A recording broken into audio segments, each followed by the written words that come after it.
Welcome to the YouTube channel Bookworm. Today we will listen to a brief retelling of the next book, Jonathan Livingston Seagull by Richard Bach. Part 1. A net with bait is thrown from a fishing vessel, and a flock of seagulls flocks to get crumbs of food by cunning or force. Only one seagull named Jonathan Livingston makes his training flights all alone. Jonathan breaks all the unwritten laws of the flock, hangs in the air, flies low over the water, and develops tremendous speed. He tries to bring his ability to fly to perfection. Jonathan neglects the main occupation of seagulls, the extraction of food. His parents are worried because of their son left feathers and bones. Having obeyed the persuasion, Jonathan lives for a week like the rest of the seagulls, but then he realizes the meaninglessness of such an existence and returns to training. For the next week, he learns to fly at high speed, but nothing comes of it. One day, rapidly descending from a great height, Jonathan hits the water hard and loses consciousness.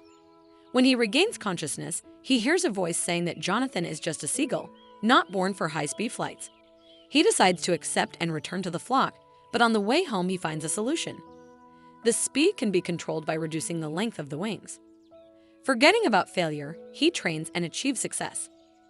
In the morning, Jonathan accidentally crashes into the pack at breakfast, but manages to control it. During the day, he manages to do several aerobatics. In the evening, the next council of the flock gathers. The elder tells Jonathan to come to the middle of the circle formed by the seagulls. It is either the greatest disgrace or the greatest honor. He expects praise because he succeeded in something that not a single seagull had done before him. However, the elder sentences Jonathan to banishment to the far cliffs for violating the dignity and customs of the gull family. The seagull spends the rest of its days alone. Every day he learns something new and learns to use his skills to get food. He does not yearn for the pack and lives a long, happy life. Part 2. Jonathan is getting old. One day, two shining, snow-white gulls appear near his wings, which can fly no worse than he does. The seagulls say that Jonathan is from their pack and call him home. Rising above the clouds, Jonathan also becomes snow-white and radiant. He enters another world and decides that this is heaven, a paradise for seagulls. Jonathan begins to forget about his past life. The flock also lives here. All birds train tirelessly. Their goal is to achieve perfection. Mentor, Snow White Gull Sullivan, says that birds like Jonathan are a rare exception. Usually, seagulls move to another world almost unchanged, so each next world is a little different from the previous one. To become like Jonathan, ordinary seagulls have to go through tens of thousands of worlds and live tens of thousands of lives. The elder of the flock explains to Jonathan that this world is not heaven at all. But heaven is not a place and not a time. This is the achievement of perfection. Jonathan will get closer to perfection when he learns to fly at the speed of thought. The oldest already knows how, and Jonathan asks to teach him. After a while, Jonathan realizes that he was created perfect and his possibilities are endless. He instantly moves to a planet with two suns. Now Jonathan is learning to travel through time. The day comes when the feathers of the elder begin to shine even more dazzling. He disappears after telling Jonathan, "Try to understand what love is." Soon Jonathan begins to reminisce about his old pack. It seems to him that a seagull could appear there, deciding to break out of the shackles of its nature. Perhaps this seagull was also expelled. Jonathan wants more and more to return to Earth. In vain, Sullivan dissuades him. One fine day, Jonathan returns home and finds Fletcher's seagull, who has been sentenced to exile. He becomes Jonathan's first student. Part 3. Fletcher Lind is eager to fly and becomes a near-perfect student. By the end of the third month, Jonathan had 6 more students, all 6 exiles, fascinated by a strange new idea: to fly for the joy of flying.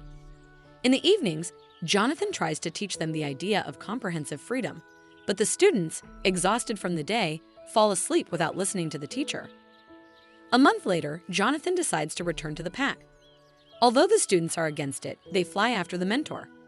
The elder orders the exiles to be ignored.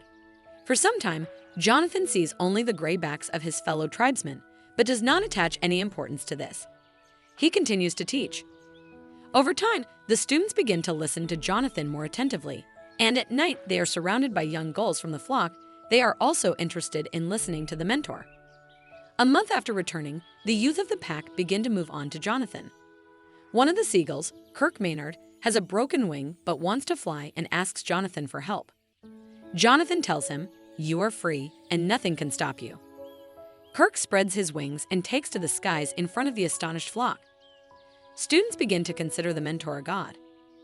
A week later, misfortune occurs. Fletcher loses control and crashes into a granite rock at high speed. Already in another world, Jonathan catches up with him and offers a choice: stay at this level or return home. Fletcher is back. Seeing that he is not dead, the flock decides that Jonathan is either the devil or the son of the great gull. After this incident, Fletcher masters instantaneous movements. Jonathan soon decides that the pack no longer needs him. He instructs Fletcher, "Keep searching for yourself. Try it every day to get one step closer to the genuine almighty Fletcher. He is your mentor." Jonathan's body then begins to glow with a ghostly light. He melts into thin air, and Fletcher begins training the green recruits.